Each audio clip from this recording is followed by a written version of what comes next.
నమస్తే, నా పేరు తేజస్విని. బీసీఎన్ న్యూస్ కి స్వాగతం. ముందుగా ముఖ్యాంశాలు.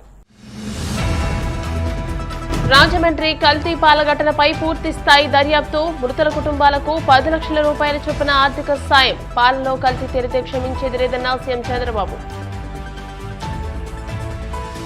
రాష్ట్రంలో లిఫ్ట్ ఇరిగేషన్ ద్వారా దాదాపు 8 లక్షల ఎకరాలకు సాగునీరు అందుతుందన్న మంత్రి నిమ్మల. వైసీపీ నిర్లక్ష్యం కారణంగా అది 4 లక్షలకు తగ్గిపోయిందని వ్యాఖ్య. మాజీ మంత్రి అంబటి రాంబాబుకు పలువురు వైసీపీ నేతల పరామర్శ. వైసీపీ అధికారంలోకి వచ్చాక అందరి లెక్కలు సరిచేస్తామని హెచ్చరిక. ప్రజా సమస్యల పరిష్కార వేదికలో అందిన అర్జీలను త్వరితగతిన పరిష్కరించండి. అధికారులకు కాకినాడ జిల్లా కలెక్టర్ షణ్మోహన్ ఆదేశాలు. రాజమండ్రిలో కల్తీ పాలు కారణంగా 4 మృతి చెందిన ఘటనపై పూర్తి స్థాయిలో దర్యాప్తు జరపనున్నట్టు సీఎం చంద్రబాబు ప్రకటించారు.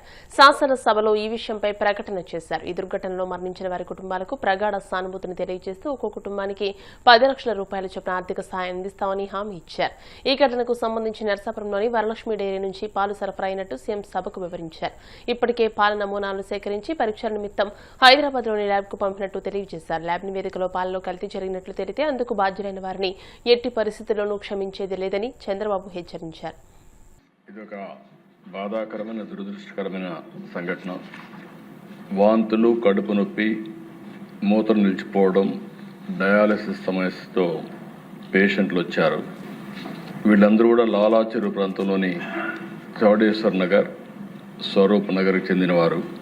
క్లినికల్ పరీక్షల్లో రక్తంలో యూరియా మరియు సీరం కెరియాటిన్ స్థాయిలు పెరిగినట్లు గమనించారు. ఇమ్మీడియట్గా ఆ నమూనాలని తీసుకుని ఎక్కడి నుంచి వస్తుంది, సోర్స్ ఏంటి, అన్ని విధాలు కూడా ఎంక్వైరీ చేస్తున్నారు. ఇది ఒకసారి చూస్తే దిశ కోరుకొండ మండలం నర్సాపురం గ్రామం వరలక్ష్మి మిల్క్ డైరీ ఒక 106 మందికి మిల్క్ సరఫరా చేయడం, ఆ మిల్క్ని ఆ డైరీ నుంచి వచ్చే మిల్క్ దీనికి కారణమని ప్రాథమికంగా నిర్ధారించారు. దీనివల్ల దేశ ఇప్పటికే 4 చనిపోయారు, 8 మంది హాస్పిటల్లో ఉన్నారు, ఇంకా 2 వెంటిలేటర్ పైన ఉన్నారు. ఇవన్నీ కూడా ఎప్పటికప్పుడు మానిటర్ చేస్తూ వీళ్ళు కూడా చనిపోయిన వాళ్ళని చూస్తే 3 అయితే 70 years అబవ్ ఉన్నారు. కృష్ణవేణి 74, రాధాకృష్ణమూర్తి 76, శేషగిరిరావు 72, రమణి మాత్రం 58, 2 మహిళలు 2 పురుషులు ఉన్నారు.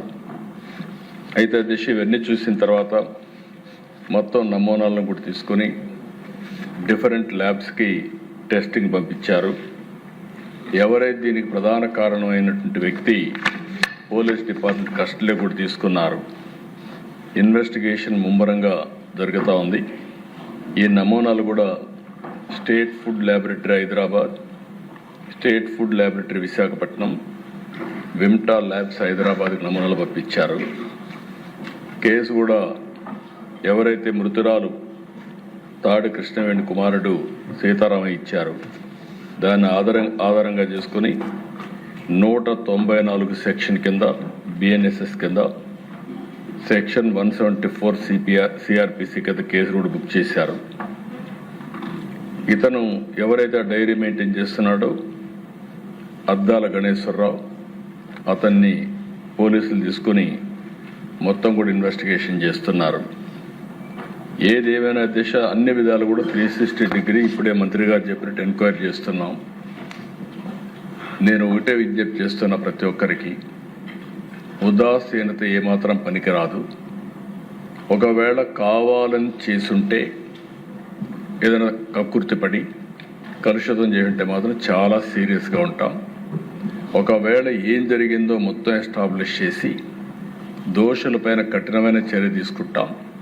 మళ్ళా ఒకసారి విజ్ఞప్తి చేస్తున్న, రాష్ట్రంలో ఉండే ప్రతి ఒక్కరు కూడా కల్తీ చేయడం కానీ, అడల్ట్రేషన్ రావడం కానీ, ప్రజలకు ఇబ్బంది కలిగే విధంగా ఎవరు ప్రవర్తించినా ఈ ప్రభుత్వం ఉదాసీనంగా ఉండదు, చాలా కఠినంగా ఉంటాం. ఆ విషయం గుర్తుపెట్టుకోవాల్సిందిగా మరొక్కసారి హెచ్చరిస్తూ, ఎవరైతే చనిపోయారో ప్రాథమికంగా 4 చనిపోయారు. ఆ 4కి ఒక 10 లక్షల రూపాయల చొప్పున ఆర్థిక సహాయం చేస్తూ, అదే సమయంలో ఎవరైతే హాస్పిటల్లో ఉన్నారో వాళ్ళని పూర్తిగా రికవర్ అయ్యే వరకు వారికి ఎంత డబ్బులైనా ఖర్చు అయినా ఆ డబ్బులు కూడా ఖర్చు పెట్టి వారికి పూర్తిగా సహకరిస్తామని చెప్పి మరొకసారి తెలియజేసుకుంటూ చనిపోయిన కుటుంబాల పట్ల నా ప్రగాఢ సానుభూతి తెలియజేసుకుంటూ ఆ చనిపోయిన వాళ్ళకి ఆత్మశాంతి కలిగారు భగవంతుని ప్రార్థిస్తూ సెలవు తీసుకుంటున్నాను. రాష్ట్రంలో మూలన పడ్డ 611 ఎత్తిపోతల పథకాల పునరుద్ధరణకు 595 కోట్లు కేటాయించినట్లు జలవనరుల శాఖ మంత్రి నిమ్మల రామానాయుడు తెలియజేశారు. ప్రశ్నోత్తరాల సమయంలో ఎమ్మెల్యేలు పులవర్తి రామాంజనేయులు, ముప్పిడి వెంకటేశ్వరరావు అడిగిన ప్రశ్నలకు ఆయన బదులిచ్చారు.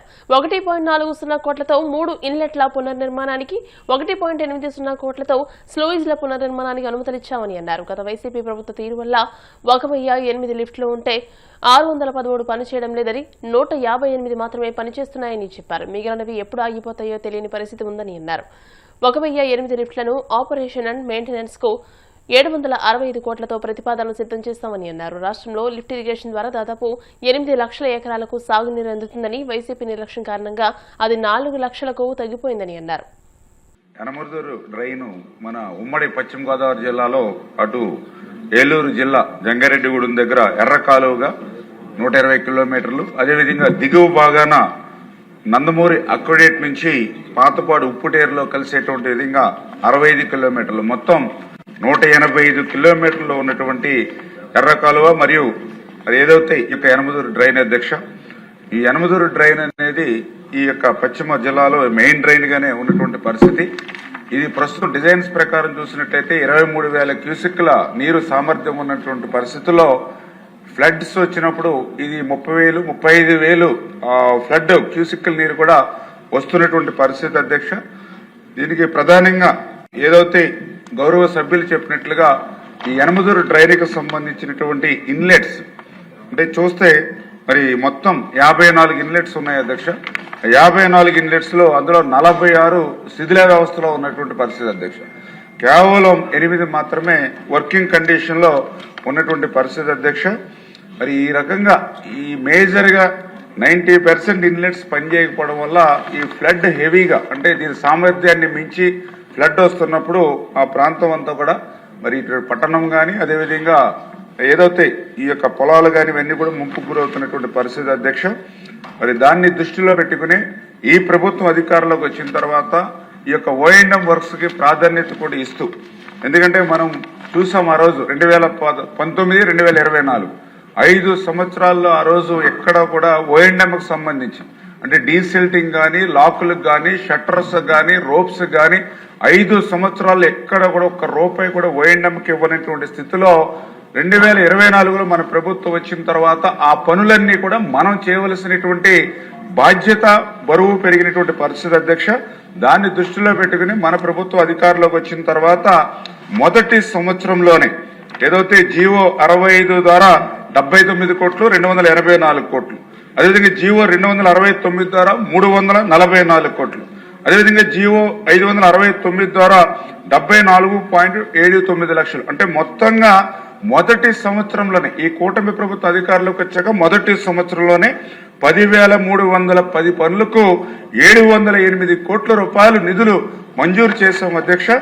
ఈ యొక్క నిధుల్లోనే ఈ యొక్క యనమదురు డ్రైన్కి సంబంధించి 519 జీవోలో 1.40 కోట్లు, ఇది 3 ఇన్లెట్లు మరి దాన్ని బాగు చేయడానికి, అదేవిధంగా 555 జీవోలో 1.8 కోట్లు, ఇది 7 ఇన్లెట్లు పునర్నిర్మాణానికి ఉపయోగపడతాయి అధ్యక్ష. ఈ రకంగా 10 పునర్నిర్మాణం ఈ మొదటి సంవత్సరంలో టెండర్ల ప్రక్రియ చేసి ఇది పూర్తి చేస్తున్నాం అధ్యక్ష. మిగిలినటువంటి బ్యాలెన్స్ ఏవైతే 36 ఉన్నాయో అవి కూడా మరి త్వరలోనే ఎస్టిమేషన్ వేసుకుని దాన్ని కూడా మరి పనిచేయడానికి ముందుకెళ్తామని చెప్పి మీ ద్వారా తెలియజేస్తున్నాం అధ్యక్ష. మాజీ మంత్రి అంబటి రాంబాబు ఇంటిపై దాడి చేసి ఆయన్నే అరెస్ట్ చేయడం ఎంతవరకు సమంజసమని వైసీపీ పీఎస్సీ సభ్యులు, కాపు ఉద్యమ నేత ముద్రగడ పద్మనాభం ప్రశ్నించారు. అరెస్ట్ చేస్తే భయపడతారనుకోవద్దని హెచ్చరించారు. మాజీ మంత్రి అంబటి రాంబాబును వైసీపీ నేతలు, మాజీ స్పీకర్ తమ్మినేని సీతారాం, మాజీ మంత్రి మేరుగ నాగార్జున, సీనియర్ నాయకులు ముద్రగడ పద్మనాభం పరామర్శించారు. అనంతరం వారు మాట్లాడుతూ 2 సార్లు కాపుల సాయంతో చంద్రబాబు సీఎం అయ్యారని అన్నారు. ప్రజలిచ్చిన అవకాశాన్ని సద్వినియోగం చేసుకుని ఇళ్లపై దాడి చేసే కార్యక్రమాలకు స్వస్తి పలకాలని పేర్కొన్నారు. ఈ విధంగా అరెస్టుల మీద అరెస్టులు చేసి జైల్లో పెట్టడం అది ఎంతవరకు సమంజసమో వారి విజయంకే విడిచిపెడుతున్నారు. నేను చాలా స్పష్టంగా చెప్పదలుచుకున్నా. ఈ విధమైనటువంటి అరెస్టులు మీరు ఈ రాష్ట్రంలో చేస్తే భయపడిపోయి ఏదో చేస్తారనుకుంటే అది చాలా పొరపాటు. మీరేం చేశారు? అంబటి రాంబాబుని అరెస్ట్ చేశారు, తర్వాత మన జోగి రమేష్ని అరెస్ట్ చేశారు, తర్వాత మన మిథున్ రెడ్డిని అరెస్ట్ చేశారు, చెవిరెడ్డి భాస్కర్ రెడ్డిని అరెస్ట్ చేశారు. మరి అరెస్టే చేయలేదు కానీ మహిళ అయినటువంటి విడుదల రజనీ గారిని మీరు ఇష్టం వచ్చినట్టుగా పిన్నెల రామకృష్ణారెడ్డి గారిని అరెస్ట్ చేశారు, తర్వాత మన రమణాయిని అరెస్ట్ చేశారు. నిజంగా అరెస్టుల మీద అరెస్టులు చేసుకుంటూ వెళ్తున్నారు. ఈ అరెస్టుల వల్ల ఏంటవుతుంది? బెదిరిపోయి ఏదో చేస్తామనుకుంటున్నారా? కాదు. దీనివల్ల రాటుదేలినితనం వస్తుంది. మీరు ఏం చేస్తారన్నారే పొద్దున రా కమాన్ అంట. దీనికి పర్ఫెక్షన్ వచ్చింది. అర్థం కాలేదా? రాష్ట్రంలో ప్రభుత్వం ఇచ్చింది దేనికోసం? మిమ్మల్ని పాలించమని.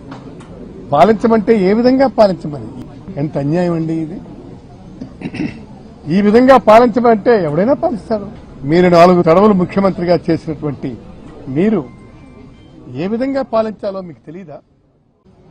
ఎక్కడ కూడా ఇటువంటి దాడులు ఉండవండి. 2 దఫాలు కాపులు సహకారంతో 2 సార్లు ముఖ్యమంత్రి అయ్యారు.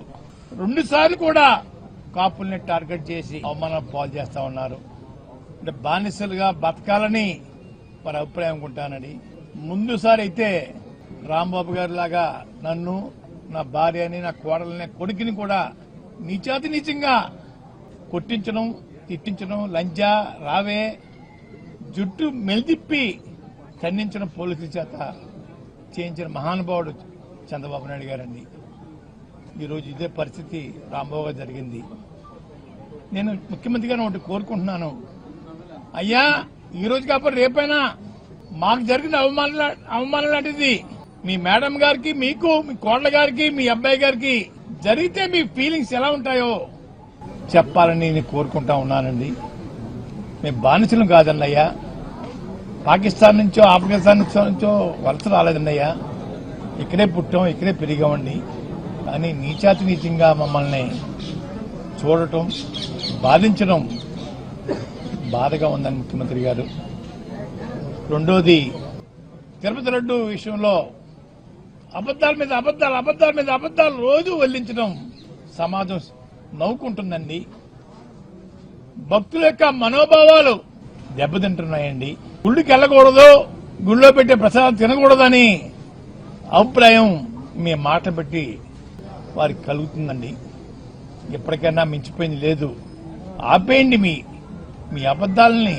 ఇంకా ఆపేసేసి గౌరవంగా క్షమాపణ చెప్తే బాగుంటుందని అనిపిస్తా ఉందండి. క్షమాపణ లేకపోయినా పర్వాలేదు, ముగిస్తే మంచిదని కూడా అనుకుంటా ఉన్నానండి. ఇప్పుడు కాసేపు ప్రకటనలు.